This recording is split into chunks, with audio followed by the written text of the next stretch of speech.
गणपति कवचम्। नमस्तस्मै गणेशाय सर्वविघ्नविनाशिने कायारम्भेषु सर्वेषु पूजितो यः सुरैरपि। पार्वती उवाच भगवन् देवदेवेश लोकानुग्रहकारकः इदानीं श्रोतुमिच्छामि कवचं यत्प्रकाशितम्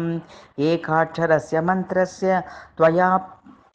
प्रीतेन चेतसा वदैतद्विद्वद्देव यदि ते वल्लभास्म्यहम्। ईश्वर उवाच शृणुदेवि प्रवक्ष्यामि नाक्येयमपि ते ध्रुवम् एकक्षरस्य मन्त्रस्य कवचं सर्वकामदं यस्य स्मरणमात्रेण न विघ्नः प्रभवन्ति हि त्रिकालमेककालं वाये पठन्ति सदा नराः तेषां क्वाचि भयं नास्ति संग्रामे संकटे गिरौ भूतवेतालरक्षोभि ग्रहैश्चापि न बाध्यते। इदं कवचमज्ञात्वा यो जपेद्गणनायकं न च सिद्धिमाप्नोति मूढो वर्षशतैरपि। अघोरो मे यथा मन्त्रो मन्त्राणमुत्तमोत्तमः तदेतं कवचं देवि दुर्लभं भुवि मानवैः गोपनीयं प्रयत्नेन नाज्येयं यस्य कस्यचित् तव प्रीत्या महेशानि कवचं कथ्यतेऽद्भुतम् एकाक्षरस्य मन्त्रस्य गणकश्चर्षिरीरितः त्रिष्टुप् छन्दस्तु विघ्नेशो देवता परिकीर्तिता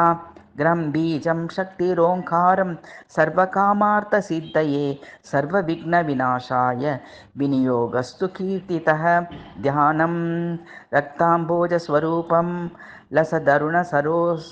सरोजातिरूढं त्रिनेत्रं पाशं शैवाङ्कुशं वा वरदमभयदं बाहुर्भिर्धारयन्तं शक्त्या युक्तं गजास्यं पृथुतरजठरं नागयज्ञोपवीतं देवं चन्द्रार्धचूडं सकलभयहरं विघ्नराजं नमामि। कवचं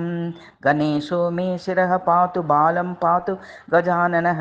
नेत्रे गणपतिः पातु गजकर्णः श्रुति मम कपोलौ गणनादस्तु ज्ञानं गन्धर्वपूजितः मुखं मे सुमुखः पातु चिबुकं गिरिजासुतः जिह्नां पातु गणक्रीडो दन्तान् रक्षतु दुर्मुखः वाचं विनायक पातु कष्टं पातु महोत्कटः स्कन्दो पातु गजस्कन्दो बाहु मे विघ्ननाशनः हस्तौ रक्षतु हेरम्बो वक्षः पातु महाबलः हृदयं मे गणपतिरुदरं मे महोदरः नाभिगम्भीरहृदय पृष्ठं पातु सुरप्रियः कटिं मे विकटः पातु गुह्नं मे गुहपूजितः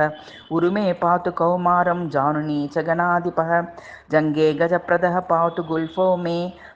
दूर्जटिप्रियः चरणो दुर्जयः पातु साङ्गं गणनायकः आमोदो मेघ्रतः पातु प्रमोदः पातु पृष्ठतः दक्षिणे पातु सिद्धिशो वामे विघ्नधरार्जितः प्राच्यां रक्षतु मा नित्यं चिन्तामणि विनायकः आग्नेयां वक्रतुण्डो मे दक्षिणस्यामुमासुतः नैऋष्यां सर्वविघ्नेशः पातु नित्यं गणेश्वरः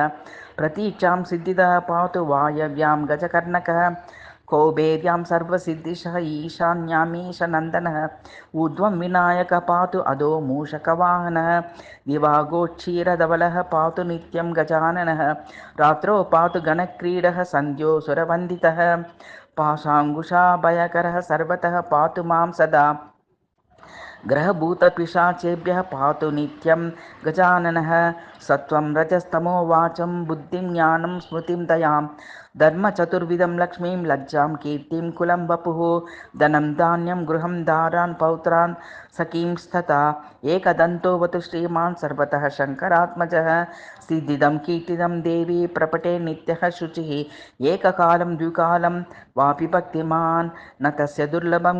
किञ्चित् त्रिषु लोकेषु विद्यते सर्वपापविनिर्मुक्तो जायते भुवि मानवः यं यं कामयते नित्यं सुदुर्लभमनोरथं तं तं प्राप्नोति सकलं क्षणमासन्नात्र संशयः मोहनस्ताम्बनाकर्षमारणोच्चाटनं वशं स्मरणादेव जायन्ते नात्र कार्याविचारण सर्वविघ्नहरं देवं ग्रहपीडानिवारणं सर्वशत्रुक्षयकरं सर्वापत्तिनिवारणं धृत्वेदं कवचं द्वै देवि यो जपेन्मन्त्रमुत्तमं न वाच्यते स विघ्नौघेः कदाचिदपि कुत्रचित् भूर्जे लिखित्वा विधिवद्वारयेद्यो नरः शुचिः